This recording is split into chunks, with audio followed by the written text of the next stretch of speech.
لمحوں کے سحری کی گھڑی گو،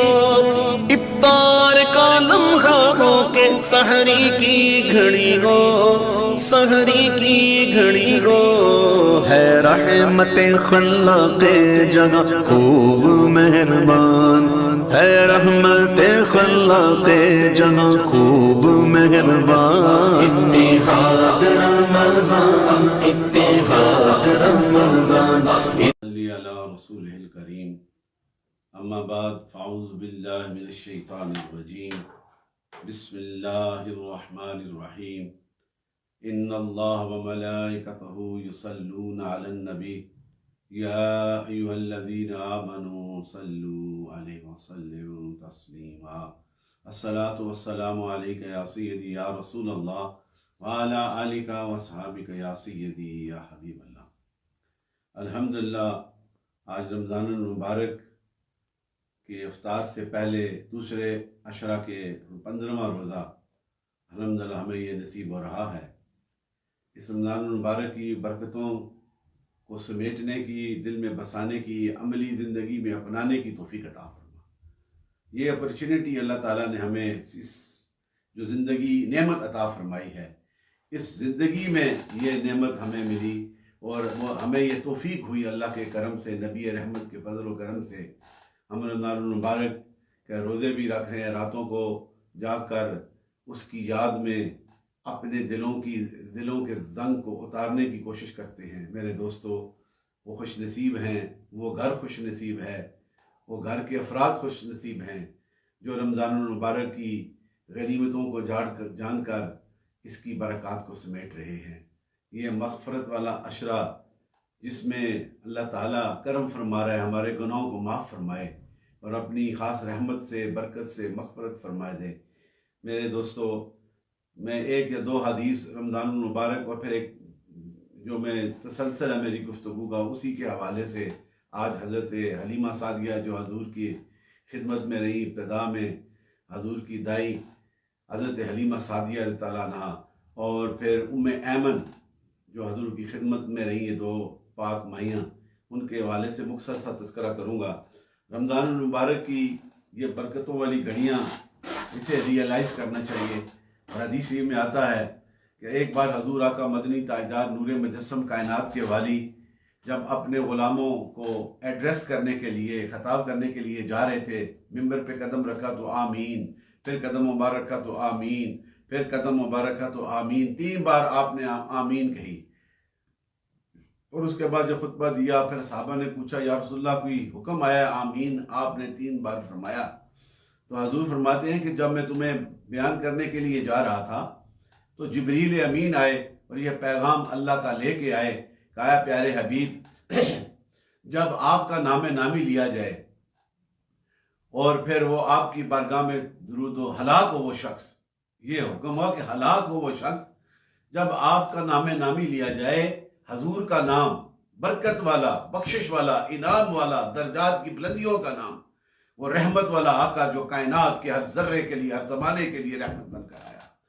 آپ کا پاک نام لیا جائے تو ہلاک وہ شخص کہ جب آپ کا نام لیا جائے اور آپ کی بارگاہ میں درود و سلام نہ پڑھے۔ یہ کتنا بڑا انعام ہے۔ اللہ explain the status of the Prophet ﷺ. Those who, the seekers and the believers of Islam, when they narrate the name of Prophet ﷺ, when they recite the name of Prophet ﷺ, they should salute and salam to the Prophet Muhammad ﷺ.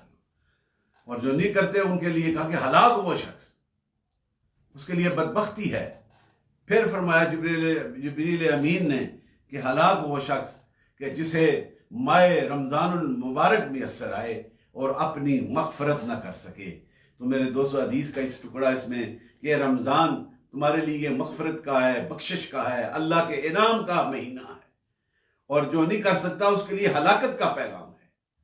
اور پھر فرمایا کہ ہلاک ہو وہ شخص، it's a very lessonable hadith, the guidance for the seekers of Islam۔ کہا کہ ہلاک ہو وہ شخص کہ جس کے بوڑھے والدین میسر ہوں، یعنی کہ اس کے والدین زندہ ہوں اور وہ اپنی جنت نہ حاصل کر سکے۔ تو میرے دوستو، اس حدیث پاک میں that was the beautiful saying of the Prophet Islam، یہ regarding to the respect of the Prophet Islam, regarding to the importance of the month of mercy, month of forgiveness, month of patience, or regarding to the respect of their parents. آپ کے جو والدین ہیں اس کے متعلق اسلام اور the teaching of the Prophet Muhammad صلی اللہ علیہ وسلم وہ کیا ہیں کہ do respect your parents from the core of your heart. So Allah will definitely reward you. If you want to reside in paradise, so there is one option too, to respect your parents too. یہ انعام ہے، یہ برکتیں، یہ برکات حضور کی correction سے، حضور کے ایمان لانے کے صدقے سے، حضور کی بارگاہ میں ان کی غلامی کا دم بھرنے کے صدقے سے میرا رب اس رمضان المبارک میں برکتیں عطا فرماتا ہے. سیدنا ابو ہریرہ فرماتے ہیں کہ جب رمضان کا مہینہ شروع ہوتا ہے تو جنت کے دروازوں کو کھول دیا جاتا ہے، جہنم کے دروازوں کو بند کر دیا جاتا ہے، شیاطین جو ہیں انہیں پابند سلاسل کر دیا جاتا ہے. یہ کتنا بڑا انعام ہے، یہ کتنی بڑی برکتیں اللہ تعالیٰ اس رمضان المبارک میں. اور امام یہ حدیث ہے بڑی امام مالک کی بن انس موتا امام مالک، اس میں یہ حدیث میں ایک آپ کی نظر کرنا چاہتا ہوں. اس نے فرمایا، آپ فرماتے ہیں حضور آقا مدنی تاجدار سیدنا ابو ہریرہ سے یہ حدیث ہے کہ مجھے اس بات کی قسم، حضور نبی نے فرمایا مجھے اس بات کی قسم جس کے قبضہ قدرت میں میری، جس کے دست قدرت میں میری جان ہے، محمد صلی اللہ علیہ وسلم کی، روزہ دار کے منہ کی بو اللہ کے نزدیک. That is the explanation of the blessing of the month of fasting. کہ اللہ رب العزت کے نزدیک وہ جو روزہ دار کے منہ جو بھوک سے پیاسا رہتا ہے، بھوک سے رہتا ہے، نہ پانی پیتا اور سارا دن میرے ذکر میں رہتا ہے، میری رضا کی خاطر حلال چیزوں سے پرہیز کر کے بھوکا رہتا ہے، منہ سے جو بو آتی ہے رب میرا فرماتا ہے وہ مشک سے بھی زیادہ پسندیدہ ہے. اللہ کی بارگاہ میں وہ مشک سے بھی زیادہ پسندیدہ ہے. روزہ دار اپنی خواہش سے ہٹ کر، کھانے پینے کو چھوڑ کر میری رضا کی خاطر جب روزہ رکھتا ہے تو ایک نیک عمل کا صلہ 1 سے لے کے 700 ٹائمز ریوارڈ ہے، اور روزے کا جزا اور ریوارڈ رب کہتا ہے میں ادا کروں گا. میرے دوستو یہ 2 حدیث یا 3 آپ کے سامنے رکھی ہیں just to understand the values and importance of this month of blessing. یہ زندگی کی اس پاک زندگی میں جو نعمت اللہ نے عطا کی ہے زندگی، اس میں یہ رمضان کا مہینہ ملا ہے، اس کی امپورٹنس اور اس کی برکات کو ریئلائز کرنے کے لیے مولا کریم حضور نے یہ فرمایا ہے. اللہ تعالیٰ ہمیں بھی اس آقا مدنی تاجدار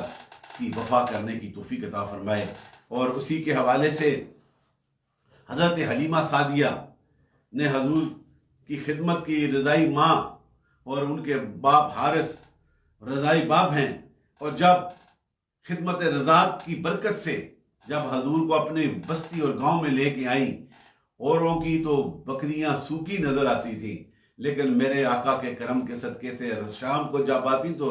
ان کی تھنوں سے دودھ کی نہریں بہتی ہوئی نظر آتی. یہ کرم تھا حضور کا. یہ حضور کی میت میں، حضور کی غلامی میں جب انہوں نے خدمات کو پیش کیا تو میرے رب نے اپنے محبوب کی محبت کے صدقے اسی وقت وہ ریوارڈ انہیں دے دیا. خوشحالی آ گئی. حلیمہ کے گھر پہ دیا جلانے کی ضرورت نہ تھی، رات کو اتنی روشنی ہوتی، سہیلیاں پوچھتی کیا بہت پیسے آگے ہیں، بڑا تیل ہے، اتنا تیل جلاتی ہو؟ کہتی ہے میں دیے نہیں جلاتی، جس نور والے کو لے کے آئے اس کے صدقے سے میرے گھر میں رب کے نور کے جلووں کا فیض عام ہو گیا، یہ روشنیاں عام ہو گئیں. اور ابن سعد میں نے یہ روایت کیا ہے، یہ حلیمہ سعدیہ کا اگر تذکرہ کریں تو بڑا بے شمار وقت چاہیے، لیکن یہ میں نے صرف bird's eye view very concise in a very short time کہ جس محبت کے ساتھ انہوں نے حضور کو مکہ سے اٹھا کے اپنی بستی میں لے کے آئیں، پرورش کی. آج مکہ کے سردار کتنے گزرے، کوئی تاریخ دان یہ نہیں بتا سکتا کس نے کتنی خدمت کی، کس دائی نے، ان کے نام مٹ گئے، وہ دنیا داروں کی خدمت کے لیے گئیں. لیکن جب حلیمہ سعدیہ میرے اور آپ کے آقا کے اپنی گود میں اٹھایا تو قیامت تک حلیمہ سعدیہ کا نام چمکتا ہوا نظر آتا ہے، اس لیے کہ انہوں نے حضور کی خدمت فرمائی، اس کا صلہ میرے رب نے عطا فرمایا ہے. اور ابن سعد یہ روایت کرتے ہیں، کیا فرماتے ہیں کہ ایک عورت بعد میں یعنی یہ تذکرہ ہے، حضور کی خدمت میں حاضر ہوئی اور اجازت طلب کی۔ وہ عورت حضور کو دودھ پلایا کرتی تھی حضرت حلیمہ سعدیہ کے حوالے سے، اور جب وہ داخل ہوئی تو حضور نے فرمایا میری ماں، اپنی چادر اٹھائی اور اسے بچھایا اور اپنی چادر پر اپنی ماں کو بٹھایا۔ یہ کریکٹر ہے، یہ اخلاق کا اعلیٰ message which is given by the Prophet him صلی اللہ علیہ وسلم۔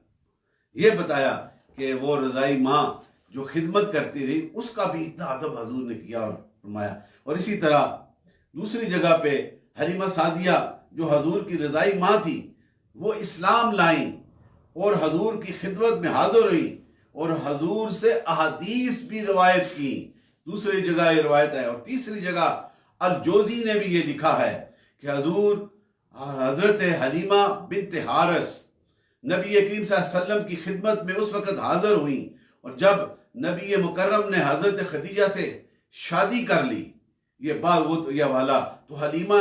اپنی قید سالی کی وجہ سے حضور کے پاس آئیں اور پھر عرض کی قید سالی کے حوالے سے، تو حضور نے حضرت خدیجہ سے سفارش کی، تو حضرت خدیجہ الکبریٰ رضی اللہ عنہا نے حضور کے اس حکم پہ حلیمہ سعدیہ کو 40 بکریاں اور 1 اونٹ بطور ہدیہ عطا فرما دی۔ یہ بعثت کے سے پہلے کی بات ہے۔ پھر دوسری بار جب حضور نے اعلان فرمایا اور بعثت کے وقت، اس وقت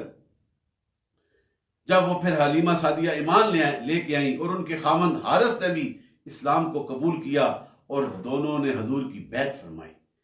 آپ تیسری جگہ قاضی ایاز لکھتے ہیں حلیمہ سعدیہ رسول صلی اللہ علیہ وسلم کی خدمت میں حاضر ہوئیں اور حضور نے ان کے لیے اپنی چادر بچھائی اور ان کی حاجت کو پورا فرمایا۔ حضور کے وصال کے بعد یہی عمل جب حلیمہ سعدیہ آتی تو حضرت ابو بکر صدیق بھی اسی طرح عزت کرتے جس طرح حضور آقا مدنی تاجدار ان کی آمد پہ ان کی عزت اور احترام سے کھڑے ہو جاتے، چادر بچھاتے۔ سیدنا ابو بکر صدیق نے بھی وہی عمل اسی طرح کیا۔ میرے دوستو، یہ وہ محبت کا کرینہ جو حضور نے سکھایا۔ ایک بار حضور کے حضرت حلیمہ کے خاوند اور حضور کے رضائی باپ کا نام بھی ان کے حارث، وہ ایمان لانے کا واقعہ ان کا، وہ ابن اسحاق نے لکھا ہے کہ آپ مکہ میں آئے اور مکہ کے سرداروں انہوں سے ملے، ان سے ان کا جان پہچان تھی، اور انہوں نے یہ گلہ کیا کہ تمہارا جس کو تم نے پالا ہے اس بیٹے نے یہ اعلان کیا ہے کہ اس موت کے بعد دوسرا پھر جنم ہوگا، دوسرا عالم آخرت ہوگا جس میں جنت اور دوزخ بنائے گی اللہ تعالیٰ، نیک کاروں کو جنت اسے ملے گی، اور جو دنیا میں بدکاریاں کرتے ہیں، گناہ کرتے ہیں، اللہ کی توحید سے دور ہیں، انہیں دوزخ میں ڈال دیا جائے گا۔ یہ ہمارے بتوں کی نفی کرتا ہے۔ تو انہوں نے کہا اگر یہ آپ انہیں کوئی بتائیں اور سمجھائیں۔ یہ جب سنا تو آپ گئے اور حضور کے پاس، تو حضور کو یہ بات انہوں نے پوچھی کہ آپ کیا یہ بات لوگوں کو تعلیم دے رہے ہیں؟ تو انہوں نے ہاتھ پکڑ کے حارث کا کہا بے شک یہ میں کہہ رہا ہوں، میرے رب نے مجھے وحی سے یہ اعلان کروا دیا ہے، میں ان لوگوں کی بخشش کے لیے، انہیں جنت کے انعام دینے کے لیے اور اللہ کی راہ کی طرف چلانے کے لیے، ان کی پیشانیوں کو توحید کی راہ میں سجدہ ریزیاں کرنے کے لیے میں انہیں اعلان کرتا ہوں، اور جو میرا ساتھ دے گا اسے جنت عطا ہوگی۔ جب ہاتھ پکڑا تو حارث کے دل میں بھی انقلاب آ گیا کہ اگر مجھے آپ نے یہ ہاتھ پکڑا ہے تو حضور نے کہا کہ قیامت والے دن بھی میں تیرا یہ ہاتھ پکڑوں گا اور تمہیں جنت کا نامہ دوں گا۔ اسی وقت انہوں نے کلمہ شہادت پڑھا اور حضور کے غلام ہو گئے اور دین حق میں آئے، اور اسی طرح ان کا سارا قبیلہ جو ہے اور بھی جو ہے وہ ایمان لانے میں انہوں نے کوئی دیر نہ کی اور ایمان لائے۔ اسی طرح دوسری جگہ یہ لکھا گیا ہے، یعنی اگر میرے بیٹے نے میرا ہاتھ پکڑا، یہ اب حارث کہتے ہیں، اور مجھ سے وہ گفتگو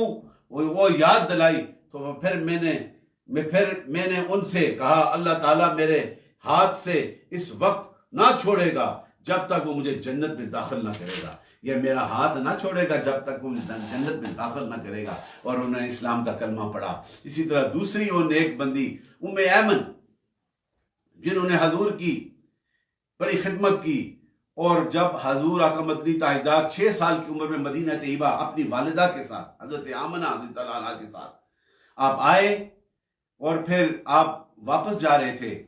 ان کی طبیعت ناساز ہوئی، اور ابوا کے مقام پہ، یہ مکہ اور مدینہ کے درمیان مستورہ کے نام سے